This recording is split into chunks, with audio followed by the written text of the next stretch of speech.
Hi പ്രിയപ്പെട്ടവരെ, നമ്മളിന്ന് എത്തിയിരിക്കുന്നത് 4 മണിക്കാറ്റ് എന്ന് പറയുന്ന ഒരു ടൂറിസ്റ്റ് പ്ലേസിലാണ് കേട്ടോ.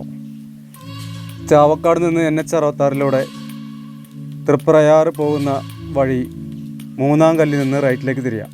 അവിടെ ഒരു സബ്ജി മുക്കൊക്കെ ഉണ്ട്, ആ വഴിയാണ് ഇങ്ങോട്ടെത്തേണ്ട വഴി കേട്ടോ. 4 മണിക്കാറ്റ്. ഇവിടെ ടിക്കറ്റിന് ഒരു 10 രൂപ ഉണ്ട് കേട്ടോ, എൻട്രൻസ് ഫീസ്. പിന്നെ ഉള്ളിലേക്ക് കിടന്നാൽ നമ്മൾ ബോട്ടിങ്ങൊക്കെ ഉണ്ട് കണ്ടോ. അതിമനോഹരമായ ഒരു എന്താണെന്ന് പറയുക, ഒരു പാസേജ്, നല്ല രസമായിട്ടുള്ളൊരു ഓല കൊണ്ട് മേഞ്ഞ ഒരു ഉള്ളിലൂടെയാണ് നമ്മൾ അപ്പുറത്തേക്ക് കിടക്കുന്നത് കേട്ടോ. ഒരു കായൽ പ്രദേശമാണ് കേട്ടോ ഈ 4 മണിക്കാറ്റ് എന്ന് പറയുന്ന പാർക്ക് സ്ഥിതി ചെയ്യുന്നത്. കായലിലാണ്. ഓരോ തുരുത്തുകളുണ്ട്, ഇതിനിടയിലായിട്ട് ഓരോ തുരുത്തുകളുണ്ട് കേട്ടോ. ഇത് മനോഹരമായ കാഴ്ചയാണ്, നല്ല വൈബാണ് ഇവിടെ നിൽക്കുമ്പോൾ. കണ്ടോ, ഇരിപ്പിടങ്ങളെല്ലാം മരത്തിൽ തന്നെ സെറ്റ് ചെയ്താണ്. കവുങ്ങും മുളയും മരവും എല്ലാം ഉപയോഗിച്ച് നിർമ്മിച്ച ഇരിപ്പിടങ്ങളൊക്കെ ഉണ്ട് കേട്ടോ. 4 മണിക്കാറ്റ് പേരിനെ അന്വർത്ഥമാക്കുന്ന വിധം 4 മണി കഴിഞ്ഞാൽ ഇവിടെ ഭയങ്കര തിരക്കാണ്. ഞങ്ങൾ കുറച്ച് നേരത്തെ എത്തിയിരിക്കുന്നു. ഇവിടെ ബോട്ടിംഗ് ഉണ്ട്, പെഡൽ ബോട്ടുണ്ട്, പിന്നെ കെട്ടുവള്ളങ്ങൾ പോലുള്ള മത്സ്യബന്ധന ബോട്ടുകൾ പോലെയുള്ള ബോട്ടുകളൊക്കെ ഉണ്ട്. കൊപ്ര വള്ളം എന്നൊക്കെ പറയുന്ന വള്ളങ്ങളൊക്കെ ഉണ്ട് കേട്ടോ. ഞങ്ങൾ പെഡൽ ബോട്ട് ബുക്ക് ചെയ്തിട്ടുണ്ട്. അതിനു മുന്നേ 4 മണിക്കാറ്റിലെ കുറേ ദൃശ്യങ്ങൾ കാണിച്ചു തരാം. കേരളത്തിൻ്റെ തനതായ കേരവൃക്ഷങ്ങളുടെ നിഴൽ വെള്ളത്തിൽ നിന്നിങ്ങനെ പ്രതിഫലിപ്പിക്കുന്നത് കാണുമ്പോൾ എന്താ രസമല്ലേ. ആ പാലത്തിലൂടെയാണ് ഞങ്ങൾ വന്നത് കേട്ടോ. അതിനപ്പുറം ഒരു കയാക്കിംഗ് മേഖലയുണ്ട്, കയാക്കിംഗ് ബോട്ട് ക്ലബ്ബ് ഉണ്ട് കേട്ടോ. ഞങ്ങൾ അവിടേക്ക് പോയില്ല. അതിൻ്റെ കാഴ്ചകൾ നമ്മൾ പിന്നീട് പോയി പകർത്തുന്നതായിരിക്കും കേട്ടോ.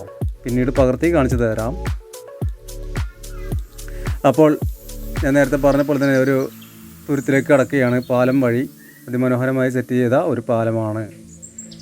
ഇവിടെ ഒട്ടേറെ ഫുഡ് കോർട്ടുകളുണ്ട് കേട്ടോ. നമ്മളുടെ റോഡ് സൈഡിലുണ്ട് ഫുഡ് കോർട്ടുകൾ. അപ്പോൾ നേരത്തെ ഞാൻ പറഞ്ഞല്ലോ, 3-ാം കല്ല് എന്ന് പറയുന്ന സ്ഥലത്ത് ഗുരുവായൂരിൽ നിന്ന് ചാവക്കാട് വഴി വരുമ്പോൾ NH66 3-ാം കല്ലിൽ നിന്ന് റൈറ്റിലേക്ക് തിരിയാം കേട്ടോ. ഇവിടെ കുട്ടികൾക്ക് ഉല്ലാസം ഭരിതമാക്കാൻ അല്ലെങ്കിൽ വിവിധ കളികളിൽ ഏർപ്പെടാനുള്ള സംഭവങ്ങളൊക്കെ നിർമ്മിച്ചു വച്ചിട്ടുണ്ട്. കണ്ടില്ലേ, തെങ്ങിൻ്റെ നിഴൽ. ഞാൻ നേരത്തെ പറഞ്ഞ പോലെ തന്നെ എന്താ രസമല്ലേ. 4 മണിക്കാറ്റ്. ഇത് ചെറിയൊരു ഫുഡ് കോർട്ട് ഉണ്ട് കേട്ടോ ഇവിടെ. ഇതിന് പുറത്തുണ്ട് കേട്ടോ, നമുക്ക് ഇഷ്ടംപോലെ വിവിധ തരം ഭക്ഷണങ്ങൾ കഴിക്കാൻ പറ്റുന്ന ഫുഡ് കോർട്ടുകളുണ്ട്. ബാത്റൂം ഫെസിലിറ്റീസ് ഉണ്ട്. ഇത് നോക്കൂ, ഒരു മത്സ്യത്തിൻ്റെ ആകൃതിയിലുള്ള ഒരു കിച്ചൺ. അവിടെ നമുക്ക് ചായയും സ്നാക്സൊക്കെ കിട്ടും. ഇതാ കണ്ടില്ലേ കുട്ടികൾ കളിക്കുന്ന സ്ഥലം. ഇവിടെ ഒട്ടേറെ പേര് ഇപ്പോൾ തന്നെ ഉണ്ട് കേട്ടോ. എന്താ ഭംഗിയില്ലേ, അയ്യടാ. ഇതൊക്കെ കുട്ടികളെ ആകർഷിക്കും കേട്ടോ. എന്നാലും നമ്മുടെ ഉദ്ഘാടനത്തിൻ്റെ സമയത്തുണ്ടായിരുന്ന ആ പൊലിമ നഷ്ടപ്പെട്ടിരിക്കുന്നു കേട്ടോ. ഉദ്ഘാടന സമയത്തൊക്കെ ഇവിടെ നല്ല രസമായിരുന്നു എന്ന് പറഞ്ഞു കേട്ടിട്ടുണ്ട്. നമ്മുടെ സുഹൃത്തുക്കളുടെ വീടൊക്കെ ഇവിടെ അടുത്തുണ്ട്. പക്ഷേ നമ്മൾ ഇവിടെ എത്തിപ്പെടാൻ വളരെയധികം വൈകി എന്നതാണ് സത്യം. നമ്മുടെ സുഹൃത്തുക്കൾ കൂടെ ഉണ്ട് കേട്ടോ. അവരവിടെ വീഡിയോ എടുക്കട്ടെ. അപ്പോൾ നോക്കൂ, ഒരു വഴി കണ്ടില്ല, നല്ല രസമല്ലേ. ഇവിടെ രാത്രി നല്ല ലൈറ്റപ്പൊക്കെ ഉണ്ട് കേട്ടോ. രാത്രി വന്നു കഴിഞ്ഞാൽ മനോഹരമായ ലൈറ്റിങ് കാണാം. ഇതാണ് കായലിൻ്റെ ഒരു ഭാഗം. ഇതിന് പടിഞ്ഞാറ് ഭാഗത്താണ് അറബിക്കടൽ. ടൈറ്റാനിക് കപ്പലിൻ്റെ മോഡലിൽ നിർമ്മിച്ച് വെച്ചിരിക്കുന്ന നോക്കിയേ, വേലി കെട്ടിയിട്ട്. അപ്പോൾ എല്ലാത്തിലും ഒരു കലാചാരുത കാണുന്നുണ്ട് ഇവിടുത്തെ നിർമ്മാണത്തിലല്ല കേട്ടോ. 50 രൂപയാണ് കേട്ടോ പെഡൽ ബോട്ടിന് റേറ്റ്. ഞങ്ങൾ ബോട്ടിങ്ങിൻ്റെ ദൃശ്യങ്ങൾ പിറകിൽ വരുന്നുണ്ട്, എല്ലാവരും വെയിറ്റ് ചെയ്യുക, കാണട്ടോ. നമ്മുടെ കേരളത്തിൻ്റെ തീരപ്രദേശങ്ങൾ സമ്പൽ സമൃദ്ധമായ മത്സ്യ ശേഖരത്താൽ സമ്പൽ സമൃദ്ധമാണ്. അതുപോലെ തന്നെ ജലസമൃദ്ധവുമാണ്. എങ്കിലും ചില മേഖലകളിലെല്ലാം കുടിവെള്ളക്ഷാമം അനുഭവപ്പെടുന്നുണ്ട്. കാരണം അധികവും ഉപ്പുവെള്ളമായതുകൊണ്ട് കേട്ടോ. ഞാൻ നേരത്തെ പറഞ്ഞിട്ടില്ല, കൊപ്രവള്ളം പോകുന്നുണ്ടല്ലേ, കഴുക്കോല് ഊന്നിയിട്ടാണ് ആ വള്ളം മുന്നോട്ട് നീക്കുക കേട്ടോ. അതിൽ 10 പേരായിട്ടുണ്ട്. ഞങ്ങളൊരു ബോട്ട് എടുത്തു, പെഡൽ ബോട്ട് ചവിട്ടിയിട്ട് മുന്നേറുക കേട്ടോ. 20 മിനിറ്റാണ് കേട്ടോ, 50 രൂപ ഒരാൾക്ക് വെച്ചിട്ട്. ഞങ്ങൾ 3 പേരാണ് കയറിയിരിക്കുന്നത്, 150 രൂപ. നമ്മൾ തന്നെ ഡ്രൈവ് ചെയ്യണം, പെഡൽ ചവിട്ടുകയും വേണം. കുഴപ്പമില്ല, അതൊരു വല്ലാത്ത ഫീലായിട്ടോ നമുക്ക് അനുഭവപ്പെടുന്നത്. ഞാൻ ഇതിനു മുന്നേ ഷൊർണൂർ നീള ബോട്ട് ക്ലബ്ബ് ഉണ്ട്, അവിടെ പോയിട്ടുള്ള പെഡൽ ബോട്ട് ചവിട്ടിയിട്ടുള്ള ഒരു വീഡിയോ നമ്മുടെ ചാനലിലുണ്ട് കേട്ടോ. പാലക്കാട് ജില്ലയിലെ ഷൊർണൂർ ഭാരതപ്പുഴയിൽ വെച്ചിട്ട് അത് 2 ഇരട്ട റെയിൽവേ ബ്രിഡ്ജിനടിയിലൂടെയൊക്കെ ഞങ്ങളത് ചവിട്ടിയിട്ട് പോയിട്ടുണ്ട്. പക്ഷേ ആ ബോട്ട് നിയന്ത്രിക്കാൻ നമ്മുടെ കൂടെ ഈ ക്ലബിൻ്റെ ഒരാൾ കൂടി ഉണ്ടാവും. ഇവിടെ നമ്മൾ മാത്രമേ ഉള്ളൂ. നമ്മൾ തന്നെ അതിൻ്റെ ഹാൻഡിലൊക്കെ അങ്ങോട്ട് തിരിച്ചിട്ട് മുന്നോട്ട് കൊണ്ടുപോകാം. നമുക്ക് ഇഷ്ടമുള്ള ദിശയിലേക്ക് തിരിക്കാം. ആ പാലത്തിനപ്പുറത്തേക്ക് കടക്കാൻ പാടില്ല, അവിടെ നിന്ന് തിരിക്കണം. മനോഹരമായ ഒരു തീരപ്രദേശത്ത് തന്നെയാട്ടോ. അതിൻ്റെ അരിയിലൂടെ കണ്ടാവും നിരനിരയായി നിൽക്കുന്ന കേരവൃക്ഷങ്ങൾ. എന്താ ഭംഗിയില്ലേ.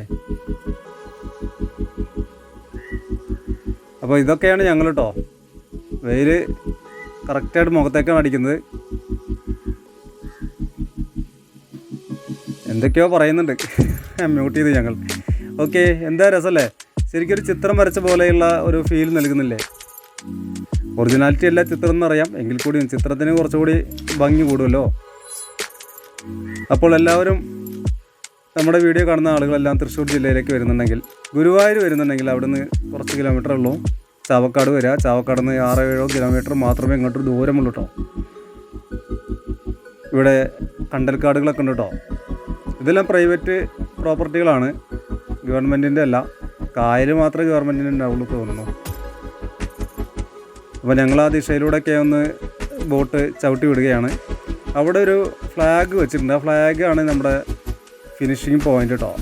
ഫിനിഷിങ് പോയിൻ്റ് എന്ന് പറയാൻ കഴിയില്ല, അവിടെ നിന്ന് നമ്മൾ ഡൈവേർട്ട് ചെയ്ത് തിരിച്ചു പോരണം. അപ്പോൾ ഒട്ടനവധി ഫാമിലീസ് ഇതുപോലെ ബോട്ടായിട്ട് വിവിധ തരം ബോട്ടുകളായിട്ട് ഇങ്ങനെ വെള്ളത്തിലൂടെ കറങ്ങുന്നുണ്ട് കേട്ടോ. ഞാനും പ്രമോദാണ് ചവിട്ടുന്നത് കേട്ടോ. ഞങ്ങളുടെ ഒരു സുഹൃത്ത് അബ്ദുക്ക ഉണ്ട്, അബ്ദുക്ക പുറകിലിരിക്കുകയാണ്. അപ്പോൾ അബ്ദുക്കക്ക് ഇങ്ങനത്തെ കുറച്ച് കാഴ്ചകളൊക്കെ കാണാൻ പറഞ്ഞിട്ടാണ് ഞങ്ങൾ ഇത്തരം ഒരു സാഹസത്തിന് പുറപ്പെട്ടത്. അബ്ദുക്ക കുറച്ച് കാലം വിശ്രമത്തിലായിരുന്നു, ചെറിയ അസുഖമൊക്കെ ആയിട്ട്. ഇപ്പം മാറി, ആൾ ഉഷാറായിട്ടുണ്ട്. പുള്ളിക്കാരന് യാത്രകൾ ചെയ്യാൻ വളരെ ഇഷ്ടമാണ്. അപ്പോൾ ഞങ്ങളിന്ന് കൂടെ നിന്നെന്ന് മാത്രം. അപ്പോൾ ആ കാണുന്ന കണ്ടില്ലേ, ഇതിലൊക്കെ ഒരുപാട് മത്സ്യങ്ങളുണ്ട് കേട്ടോ. ഇവിടെ നിന്ന് മത്സ്യം പിടിച്ച് അല്ലെങ്കിൽ മത്സ്യത്തെ ബന്ധിച്ച് ഉപജീവനം നടത്തുന്ന ആളുകളൊക്കെ ഉണ്ട്. ഇപ്പോൾ കാണാൻ കഴിയില്ല, നമുക്ക് രാത്രിയൊക്കെ ആയിരിക്കും അവർ മത്സ്യം പിടിക്കുന്നതെന്ന് തോന്നുന്നു. കാലത്തും രാത്രിയൊക്കെ ആയിരിക്കണം. നല്ല കളർഫുള്ളായിട്ടുള്ളൊരു ബോട്ടാട്ടോ, മഞ്ഞ കളറുള്ള ബോട്ടാണ് ഞങ്ങൾക്ക് കിട്ടിയിരിക്കുന്നത്.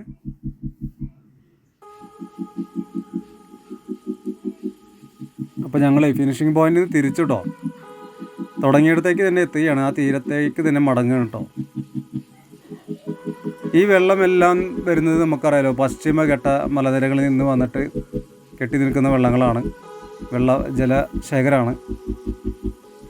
നമ്മുടെ